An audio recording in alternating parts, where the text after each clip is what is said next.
I absolutely love the old sickle bar mowers. They're efficient, they're lightweight, you could run them with a light tractor, and they are proven.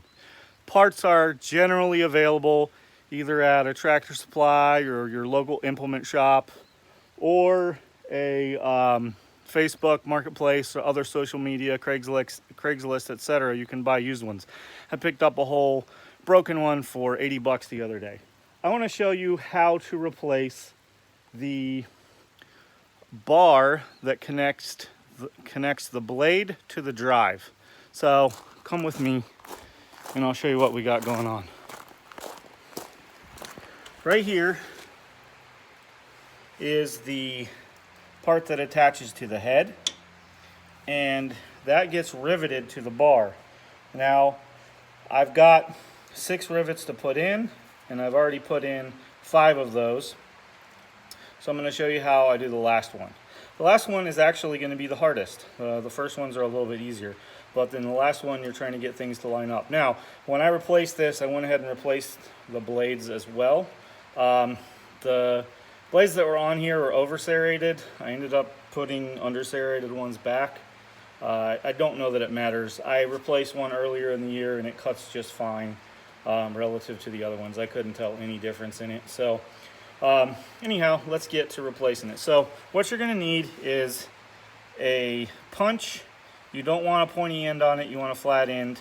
If these are still attached, what I did was I took a flap wheel grinder, ground them off, drove them back through with a punch.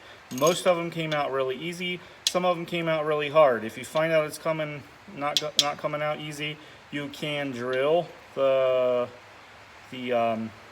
rivet. Just be sure you're on the rivet, you're centered on the rivet, and you're not drilling the metal in the blade. And so you're going to need a punch.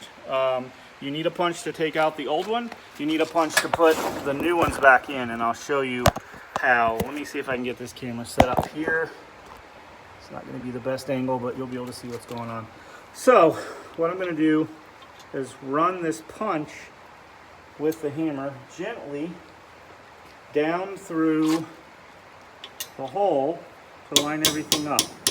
Again, I'm doing this gently. You don't want to really beat it in there. And then also getting it back out can be a trick.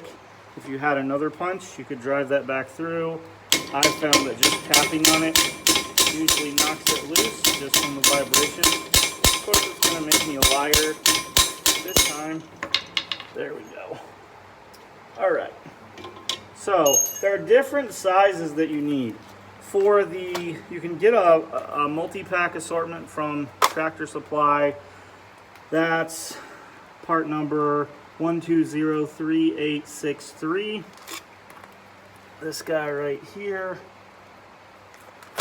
Or you can do what I did and buy both, because I want to have these parts on hand for when it breaks. Yes, I said when it breaks the next time. Okay. Another thing you might find is that the rivet doesn't go in very easily by itself on the last couple. So what I'm going to do is grind this off. Now, don't do what I'm doing without safety glasses. I normally have them. I don't know where they are right now, so I'm just going to literally close my eyes. This is going to take 2 seconds.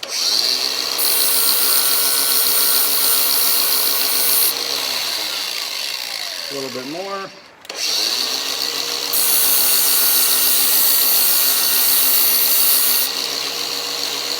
on the other side. There we go.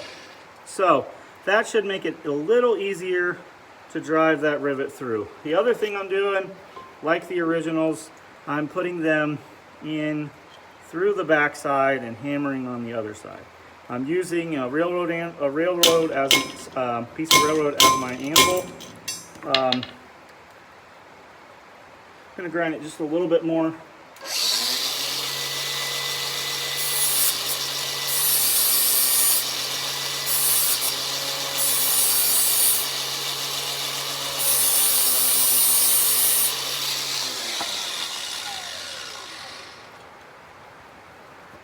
Alright, and what grinding it does is it helps guide it through. Normally, it's fighting me on this one.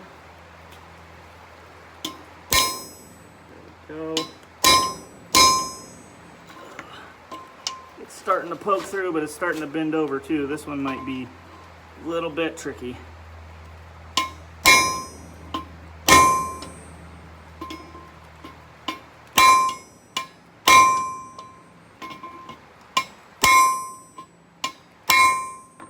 Like I told you, the last one was the hardest one because everything didn't line up exactly right. Now we're going to flip it over on this side. Normally there's, I don't know, a quarter or so of the rivet sticking through. This time there's not quite as much. It's going to be enough to peen it over, but not as much as the other ones. And in fact, when I took these off of here, this last one was like that. So it might be that this hole in the guide was just not lined up with the rest of them. So there you go. The bar's back in place. I put 2 new teeth on where I had to take teeth off. Didn't really need it, but I don't ever waste an opportunity to upgrade or improve the equipment. So the next thing is we'll put it on, and then I'll get back to sawing or get back to cutting grass when we get a window to make hay.